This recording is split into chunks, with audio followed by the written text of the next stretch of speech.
Hello hi అండి, అందరికీ నమస్కారం. అందరూ ఎలా ఉన్నారండి? నేనైతే బాగున్నాను. మా కుప్పంలో జాతర తిరుపతి గంగమ్మ జాతర. మాతో పాటు మీరు వచ్చేయండి. అమ్మవారి నిజరూప దర్శనం అయితే చేసుకుందాం. మేమే కాకుండా మా చుట్టుపక్కల రాష్ట్రాల వాళ్ళు, మా ప్రాంతపు వాళ్ళు, లక్షలాది జనాలైతే ఈ రోజు అమ్మవారిని దర్శించుకోవడానికి ఇలా వేషాలైతే వేసుకొని వస్తారన్నమాట. మా మర్ది కొడుకు వేషం అయితే వేయించారు. మొక్కులున్న ప్రతి ఒక్కరూ ఇలా వేషాలైతే వేస్తారు.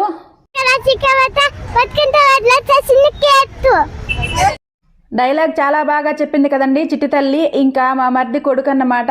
ఆ పిల్ల కూడా మా మర్ది కూతురే. ఇంకంతా కలిసి అయితే బయలుదేరేసాము. ఆటో దూరంగా పెట్టామండి, ఎందుకంటే ట్రాఫిక్ ఎక్కువగా ఉంది, జనాల క్రౌడ్ ఎక్కువగా ఉంది కాబట్టి లోపలికి అలో లేదు వెహికల్స్ అన్నీను. అమ్మవారి దేవాలయం దగ్గరికి నలుదిక్కుల దావలైతే ఉన్నాయండి. మేము వెళ్లాల్సిన దారి దగ్గరకు అయితే వచ్చేసాము. అక్కడ చూడండి, ఇంకా జాతర అయితే మొదలైపోయింది. జాతర ఎంట్రన్స్ లోనే అయితే ఎంఆర్ ట్రేడర్స్ వాళ్ళు ప్రతి ఇయర్ ఇలా ఫుడ్ డొనేట్ అయితే చేస్తారండి. అక్కడే వండుతారు, అక్కడే వడ్డిస్తారన్నమాట. కొన్ని వేల మందికి అయితే భోజనాలు అయితే డొనేట్ చేస్తారండి వీళ్ళు. ఆ గంగమ్మ తల్లి వీళ్ళనైతే చల్లగా చూడాలి. మేము కూడా అక్కడే అయితే తినేసామన్నమాట. మంచిగా వెజిటేబుల్ పులావ్ అయితే పెడుతున్నారు. భోజనాలు తీసుకోవడానికి అయితే అందరూ క్యూ కట్టారన్నమాట జనాలు. ప్లేట్లు అయితే ఒకరిస్తున్నారు, వాటర్ బాటిల్ అయితే ఒకరిస్తున్నారు, ఇలా ఫుడ్ అయితే ఒకరు పెడుతున్నారండి. ఇంకాస్త 4 అడుగులు ముందుకేసామో లేదో అక్కడైతే అమ్మ హాస్పిటల్ వాళ్ళైతే ఫుడ్ డొనేట్ చేస్తున్నారు. ఈ ఫుడ్ డొనేట్ చేయడం అనేది చాలా మంచి విషయం అండి. లేకపోతే లక్షలాది మంది జనాలు అయితే వస్తారు అమ్మవారి జాతరకి. కుప్పంలో ఉన్న హోటల్ అన్ని కూడా సరిపోవు, అంతమంది జనాభా అయితే ఉంటారండి. ఇలా ఫుడ్ డొనేట్ చేయడం వల్ల